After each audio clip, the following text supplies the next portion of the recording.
एक समय की बात है। एक गांव में एक फैक्ट्री होती है, पर वो फैक्ट्री बहुत दिन से बंद थी।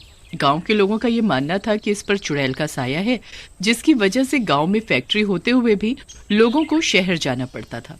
रामू, शंकर और भोला एक दिन फैक्ट्री के सामने से होते हुए जा रहे होते हैं।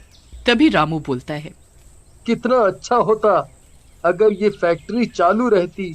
हमें गांव से बाहर जाकर काम नहीं करना पड़ता और हम भी अपने परिवार के साथ गांव में ही रहते।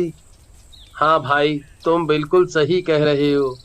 पर इस फैक्ट्री में काम करता कौन? वहाँ तो चुड़ैल का साया है। सब बकवास बातें हैं। आज तक किसी का कुछ बिगाड़ा है उस चुड़ैल ने? ये सब बस अफवाह है, अफवाह। कोई चुड़ैल वुड़ैल नहीं है फैक्ट्री में। ये सब बोलते हुए तीनों के तीनों अपने अपने काम पर निकल जाते हैं। फिर कुछ दिनों बाद ही गांव में एक खबर तेजी से फैल जाती है। अरे भाग्यवान, तुमने सुना? शहर की किसी सुंदर औरत ने ये फैक्ट्री खरीद ली है। अब शायद हमें गांव में ही रोजगार मिलने लगेगा और सुंदरता भी रोज निहारने को मिलेगी। भला हो उस सुंदर औरत का। क्या क्या क्या क्या कहा तुमने? दोबारा बोलना जरा। अरे अरे, कुछ नहीं। मैं तो सिर्फ कह रहा था कि अब शहर नहीं जाना पड़ेगा और यहीं रहकर काम मिल जाएगा। फिर एक दिन उस गांव में वही सुंदर महिला आती है जिसने फैक्ट्री खरीदी थी, और गांव के लोगों को इकट्ठा करके कहती है, आप मेरी फैक्ट्री में नोट बनाने का काम करें। मैं आपको रोजगार के साथ साथ बहुत अच्छी तनख्वाह भी दूंगी। रामू, सुना तुमने? इसका मतलब हमें शहर में दूर जाकर काम नहीं करना पड़ेगा। हम गांव में रहकर भी पैसा कमा सकते हैं? और अपने परिवार का लालन पालन कर सकते हैं। हाँ भाई, तुम बिल्कुल सही कह रहे हो। मैं तो हमेशा से चाहता था कि हम अपने ही गांव में काम कर सकें। मैं तो इस फैक्ट्री में जरूर जाऊंगा। लेकिन सारे गांव वाले इस बात से भयभीत भी होते हैं कि उस फैक्ट्री पर किसी चुड़ैल का साया है। उस औरत के समझाने के बाद कुछ लोग उसकी बात मान लेते हैं। पैसों के लालच तथा गांव में रोजगारी को लेकर प्रसन्न होते हैं और वो उस औरत के पीछे जाने लगते हैं। कोई चुड़ैल का साया नहीं है। ये सब फैक्ट्री बंद कराने की साजिश की गई थी। आप लोग मेरी बात मानो, वहाँ कोई चुड़ैल नहीं है। मैं भी तो वहाँ रहती हूँ। मुझे तो आज तक कोई चुड़ैल दिखाई नहीं दी। आप लोग मेरे साथ चलिए, इससे अच्छा आपको मौका कभी नहीं मिलेगा। गांव के लोग लालचवश प्रधान की बात नहीं मानते और फैक्ट्री में चले जाते हैं और नोट छापना शुरू कर देते हैं। पर किसी को इस बात का आभास तक नहीं होता कि वो जो नोट छाप रहे हैं वो नकली है। फिर एक दिन, क्या बात है, आजकल शंकर नहीं दिखाई देता? क्या तुम लोगों में से किसी ने उसको देखा है? क्या पता कहाँ है शंकर आजकल। मुझे तो लगता है वो इतना बड़ा आलसी और मनचला है, काम से बचने के लिए घूमते घूमते जंगल की तरफ चला गया होगा और किसी जानवर का शिकार बन गया होगा। लेकिन जब ये बात गांव के प्रधान को पता चलती है तो वो घबरा जाता है और लोगों को फिर से एक बार चेतावनी देता है। तभी सुंदर औरत वहां आ जाती है। ये प्रधान आप लोगों से जलता है क्योंकि आप गांव में रहकर भी पैसे कमा सकते हैं और इसको शहर जाना पड़ता है। ये नहीं चाहता कि आप लोगों का भला हो। मैं आप लोगों को विश्वास दिलाती हूँ, वहां पर कुछ नहीं है और मैं आप लोगों की तनख्वाह बढ़ाने का भी वादा करती हूँ। तनख्वाह बढ़ाने की बात सुनकर एक बार फिर गांव वाले प्रधान की बात को अनसुना करके वहां से चले जाते हैं। लेकिन ऐसे ही एक एक व्यक्ति गांव से गायब होने लगते हैं। लेकिन एक दिन रामू को ये बात पता चलती है कि वो लोग जो नोट छाप रहे हैं वो नकली है। वो बौखला जाता है और अन्य गांव वालों को जाकर बताता है, भाइयों, यहाँ हम लोगों के साथ बहुत गलत हो रहा है।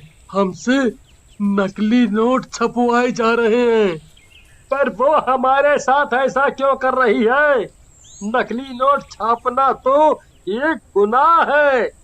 हमें उससे बात करनी पड़ेगी। इतना बोलकर गांव वाले सुंदर औरत के पास चले जाते हैं।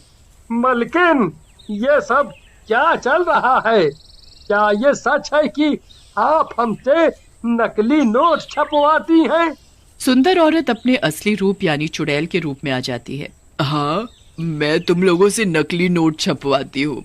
मुझे बहुत मजा आता है ऐसा करके। चुप हो जाओ सारे। मेरे अलावा मैं किसी की भी नहीं सुनती। तुम लोग यहीं रहकर काम करोगे। वैसे तो मैं बहुत कुछ कर सकती हूँ, पर मुझसे पहले पुलिस तुम्हारा बिगाड़ेगी जब उसको पता लगेगा कि तुम लोग नकली नोट छापने का काम करते हो। सारे गांव वाले डर जाते हैं। फिर वे सब चुड़ैल के डर से नोट छापना शुरू कर देते हैं। तभी उनका एक और व्यक्ति गायब हो जाता है। सारे गांव वाले घबरा जाते हैं। ये हमारे गांव में क्या हो रहा है? हमें अपनी मलकिन से बात करनी पड़ेगी। ये ऐसा क्यों हो रहा है? और ये काम हमें कैसे भी छोड़ना ही पड़ेगा, वरना ऐसे ही चलता रहा तो हम सब एक दिन ऐसे ही गायब हो जाएंगे, या तो हमें पुलिस पकड़ लेगी। फिर एक बार वो सब चुड़ैल के पास जाते हैं। जाने की बात सुनते ही औरत को गुस्सा आ जाता है और सुंदर औरत एक बार फिर अपने असली रूप में आ जाती है, जो कि एक चुड़ैल का रूप होता है। तुम्हें क्या लगा था मैं कोई आम चुड़ैल हूँ? नहीं, मैं वही चुड़ैल हूँ जो यहाँ सालों से इंतजार कर रही थी। तुम्हें क्या लगा था यहाँ की चुड़ैल जा चुकी है? मैं हमेशा से यही थी, बस सही समय का इंतजार कर रही थी। ये जो नोट तुम लोग छाप रहे हो, ये तुम्हें फंसाने का तरीका था, और ये असली नोट नहीं बल्कि नकली नोट है। मुझे नकली नोट बेहद पसंद है। मैं अपना महल नकली नोटों से भरना चाहती हूँ। तुम लोग मेरी सहायता कर रहे थे नकली नोट छापकर भी, और मेरा भोजन बनकर भी। लेकिन उस चुड़ैल ने किसी को भी खाया नहीं होता, बस वो सबको एक एक करके कैद कर लेती है। जैसे ही वो कैद लोगों के पास पहुंचती है, वो लोग उससे पूछने लगते हैं, हमने तुम्हारी सारी बातें सुनी, तुम उन लोगों को क्यों डरा रही हो? तुमने हमें नहीं खाया तो तुम उनसे ये क्यों कह रही हो कि तुम हमें खा चुकी हो और बाकियों को खा जाओगी? क्या तुम हमें यहाँ से कभी नहीं जाने दोगी? चुड़ैल एक लंबी सांस लेती है और अपनी कहानी बताना शुरू करती है। मैंने तुम लोगों को कभी इसलिए नहीं खाया क्योंकि मैं इंसान नहीं खाती, पर हाँ, उन्हें दुख में देखकर मुझे बहुत अच्छा जरूर लगता है, क्योंकि तुम ही जैसे लोगों ने मेरे साथ बुरा किया था। मेरा भी एक परिवार हुआ करता था, जिसमें मैं, मेरा पति और मेरी एक छोटी सी बच्ची रहती थी। मेरे पति ने अपनी सारी कमाई लगाकर इस फैक्ट्री को खरीदा था। फिर चुड़ैल के चेहरे पर एक मुस्कान फैली और उसने आगे की कहानी बतानी शुरू की। उन्होंने जब ये फैक्ट्री खरीदी तो मैं भी उनके साथ रहने इसी गांव में आ गई। तब हम लोग इस फैक्ट्री के लिए कुछ लोग ढूंढने गए और अपने काम को करने के लिए कोशिश करने लगे। हम रोज लोगों को समझाते कि इस फैक्ट्री में काम करने से उन्हें रोजगार तो मिलेगा ही। हमारी बातें काफी लोगों ने मानी भी, पर जो यहाँ का प्रधान था उसको ये बात रास नहीं आई। अपने प्रधान जी? हाँ, वही तुम्हारा प्रधान, जो अपने आप को ज्यादा होशियार समझता है, जबकि उससे ज्यादा नाकारा और नामुराद आदमी दूसरा कोई नहीं है दुनिया में। चुड़ैल अपनी आंखें लाल करके सभी को घूरने लगती है, जिससे वहां पर फिर से भयानक सी शांति हो जाती है। सब डर के मारे चुप हो जाते हैं और वो चुड़ैल अपनी बात बोलनी शुरू करती है। मैंने उसी दिन ये फैसला कर लिया, जब तक मैं प्रधान को नहीं मारूंगी मैं यहाँ से कहीं नहीं जाऊंगी। मैंने अपनी बेटी को उसके मामा के घर भेज दिया और उससे उस दिन के बाद कभी नहीं मिली।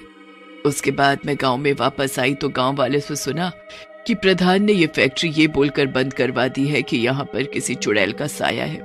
उसी से मुझे ये तरकीब सूझी और मैंने एक बाबा से संपर्क करके खुद को चुड़ैल रूप में विकसित करवाया और अब मैं यहाँ आई हूँ उस प्रधान से बदला लेने। लेकिन तुमने हमें कैद क्यों कर रखा है? इस उम्मीद में कि क्या पता गांव के लोगों के लिए चिंतित होकर कभी ना कभी वो प्रधान भी फैक्ट्री आएगा। ऐसा बोलकर चुड़ैल अपने कमरे में चली गई और गांव वाले दोबारा अपने काम पर लग गए।